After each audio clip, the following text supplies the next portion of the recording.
because we are welcome all of age. Today restaurant we don't have any border, right? We don't have any border. All culture coming in, all Thai coming in, Filipino coming in, Burmese coming in, Rap coming in, John Pa coming in, right? Everybody coming in. So we are invited. So ticket only $50. If you can pay more, 100. You can pay extra more, 200. So we are invited. We are invited, everybody. You know what? We are. I mean, like, I'm so happy today to done this kind of thing, you know, because we try to get the what do you call the budget. Because we have the budget. I wanna make sure my tennis court get the budget. I wanna make sure on 34th Avenue from 69th Street to 94th Street have all flower for season. It means like people walk all the flower. We should look like Park Avenue. Correct, right, Eddie? Right, 34th Avenue should look like Park Avenue. So I'm gonna ask Shekar to put like daffodil, like 5,000 of them for next year, and make sure we have all the flower from 69th Street to 94th Street on 34th Avenue. That's what I want. That's what I want. And I want to let you know, we are lucky here for 2023 because we have 1% of the budget. Lucky you to have a park department 1% of the budget. You believe it? Because it's him. It's him. Shekar. And also the one I know. I went to school 94th Street 3 weeks ago, and I played with the kid, and the kids asking me how much we have the budget for the arts and culture. Are you believe it? 0.03%, almost a penny for the art. We don't have the art teacher in the school, and now it's time for all of us to teach the kids how to get art. To teach the art to be done for the kid, and let the art reflect to the kid, and let the art be bright for the kids, not just like go to the MBA. Correct? So we are thank you everybody for coming in today, and we have to thank you all the CPI employee and everybody else. And Shekar will speak more. And I gotta introduce him. Absolutely. Oh, you know what? Go ahead. He the one. You know what? I don't have to speak any language, but he speak by heart. Please welcome him, City Council Shekar Chickenal. Hello, sir.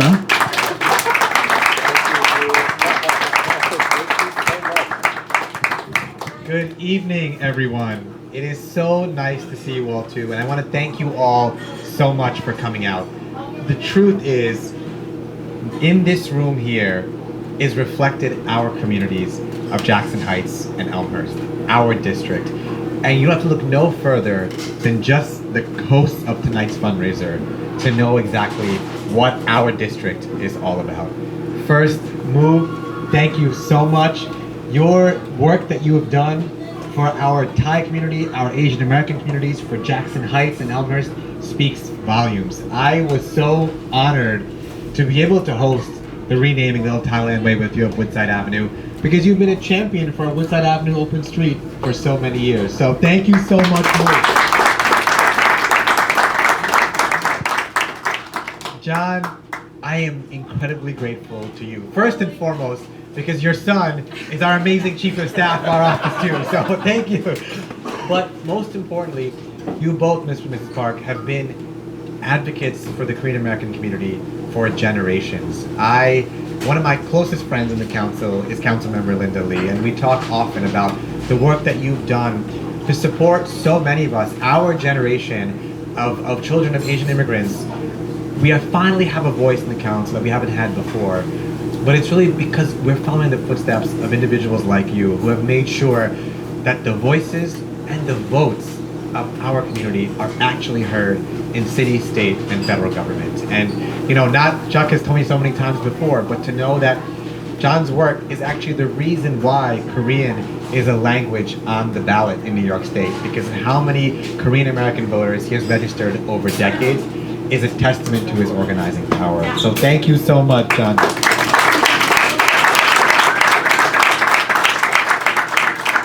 And Eddie, where to even begin? I mean, you stole the line from me by saying you have the oldest gay bar in the whole city outside of Manhattan.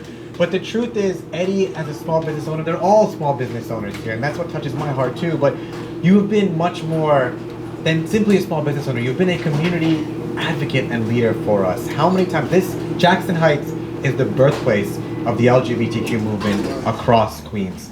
And it started from organizing. It started against marching and organizing against hate. And Friends Tavern and now Viva have been central places for our LGBTQ community to come to feel safe, but central places for our organizing, from a food pantry, from hosting our community events, for doing walks with us with our small business commissioner and engaging our city government in what it means to be a small business owner, what it means for our Latino community, what it means for our gay community here in Jackson Heights. And I want to thank you so much. It is such a joy to partner with you. So thank you.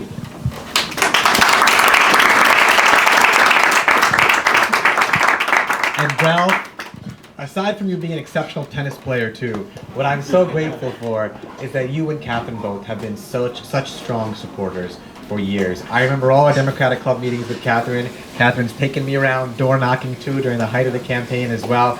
And that always stays with me because, as Eddie said, those are the moments, meeting voters in their homes, having real conversations with them about our community. You were there, Catherine was there by my side too. So I'm so grateful to you, and thank you for all your support too. And Chief, the first thing you said to me when we spoke earlier today was that this was the first political event that you've ever hosted and participated in. And that touched me so much, because so much of the work that we do, and for me, as a child of immigrants from India, is to make sure that our communities are heard, that we are participating, we are taken seriously by our government, and exactly for individuals like you, leaders of our neighborhoods who now feel engaged in the political process. I know we met before too at the Little Thailand Way renaming as well. You've been a leader in our Elmhurst community, in our Woodside community, for so many years. Thank you for all that you do, and thank you for your support too. Thank you.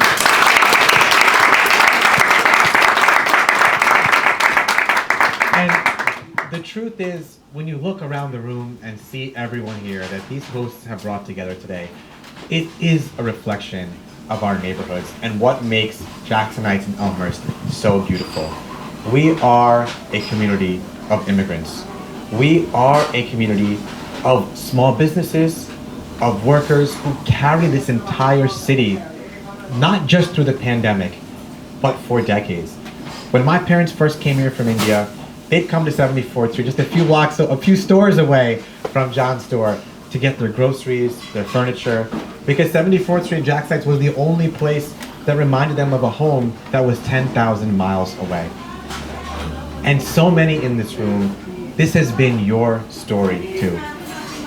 My parents, when they came here from India, could never have imagined that their son would become the first Indian American elected to city government in New York City's history before.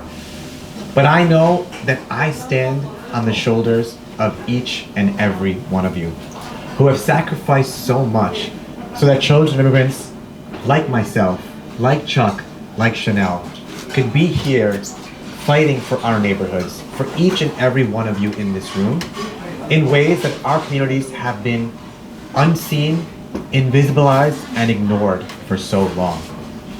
I take that responsibility very seriously. It's why I ran for office.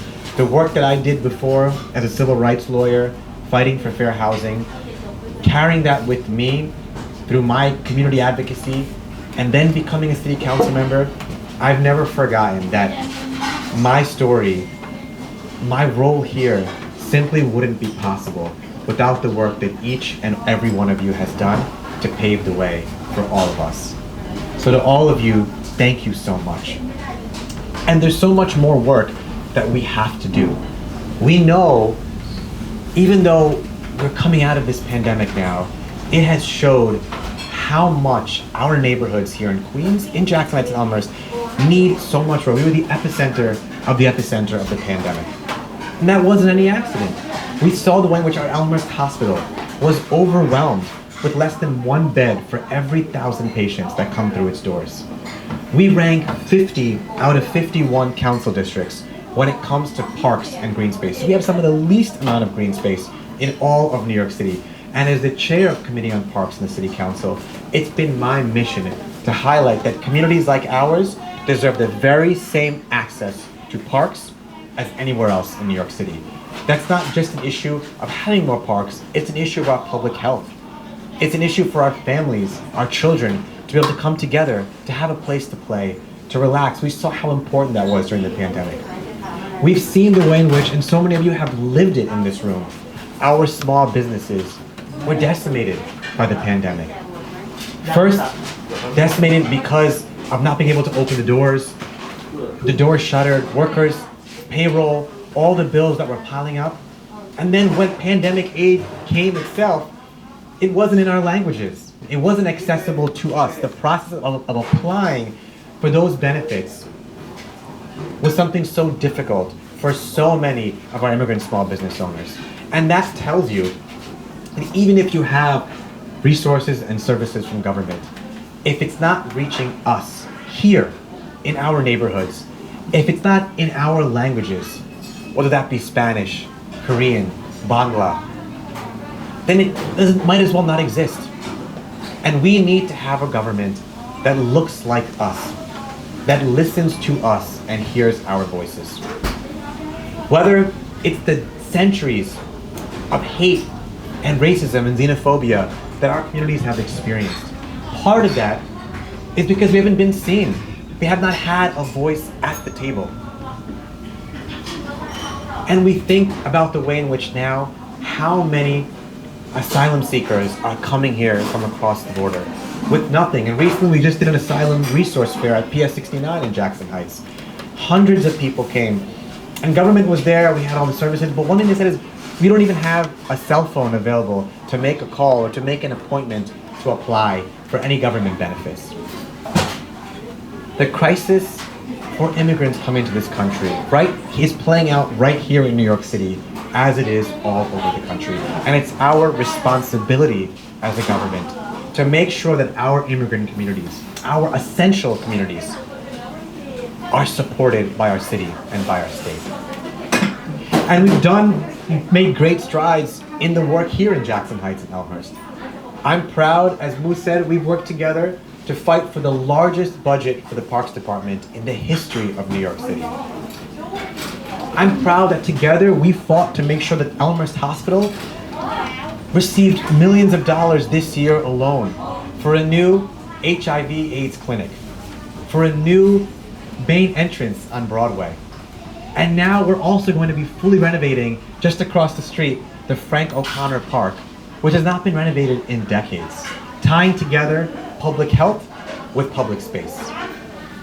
I'm proud, as you said, Move, that we fought for 34th Avenue, the largest, most ambitious project ever undertaken by the city when it comes to open space. And I'm proud that we've stood together to fight for our immigrant communities, to make sure, for example, that Woodside Avenue was renamed Little Thailand Way, that 73rd Street in Jackson Heights now will soon be renamed for a Bangladeshi community, and that we've walked the streets together with our Small Business Commissioner, Kevin Kim, visiting our immigrant-owned small businesses, understanding the issues that they face, and working together to make sure whether, like you said, Eddie, after a storm, a flood in your basement, or other businesses that couldn't get resources from our city were able to do so. That's the work that I see that we do together, but I couldn't do any of it without your support. So, both me personally, as a child of immigrants, as a father of 2 small children, as an advocate here, I thank you all so much. Thank you for being there with me. Thank you for fighting by my side. And I look forward to the immense amount of work that we will continue to do together for our Jackson Heights and Elmhurst. So thank you all so much.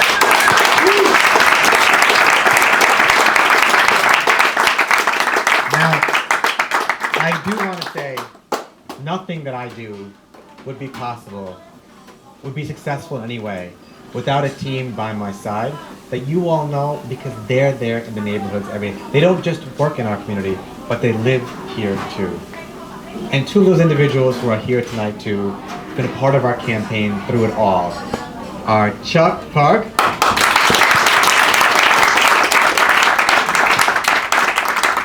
and most importantly, someone who has been every support, every contribution that comes into the campaign, meticulously documenting it, making sure that we have the resources as a campaign to run for re-election, because it's coming up now. In June is our next race.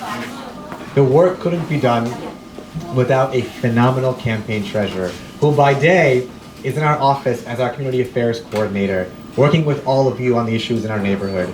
Born and raised here in Elmhurst, the daughter of a taxi driver too, who is now also our incredible campaign treasurer, Chanel Martinez.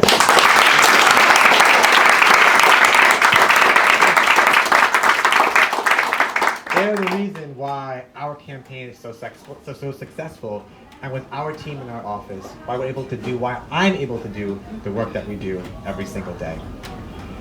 And I also, from the bottom of my heart, want to thank the owner here, Shreepa Pie, and the Shreepa Pie restaurant for hosting us. We know how incredible the food is, and we're seeing it and eating it right now too. But this is also a neighborhood hub for so many. So thank you all so much. Thank you too for all your support. Where is the owner? Where's Shreepa Pie? Is she here? A lady. She's hiding now. She's hiding. But thank you all so much for coming, and I hope you enjoyed tonight too. Thank you.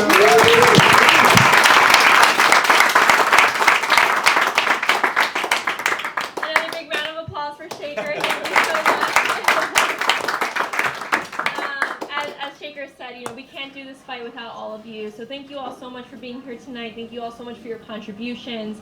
Shekar said, the campaign is he's up for re-election in June, and so it's your dollars and your contributions today and tomorrow and yesterday that allow us to keep fighting and allow him to keep fighting for our rights, immigrant rights, for your grandparents, my great-grandparents, our children, our parents, our friends, our brothers, our uncles. So thank you all so much for being here tonight. If you haven't donated and want to donate, please find me. I'm here. So come stop me. I'd love to talk to you all some more. If there's any issues you want to talk about, we'd love to talk to you as well. But thank you all so much again for all your support and your continuous support, so that Shekar can keep fighting on our behalfs. Thank you.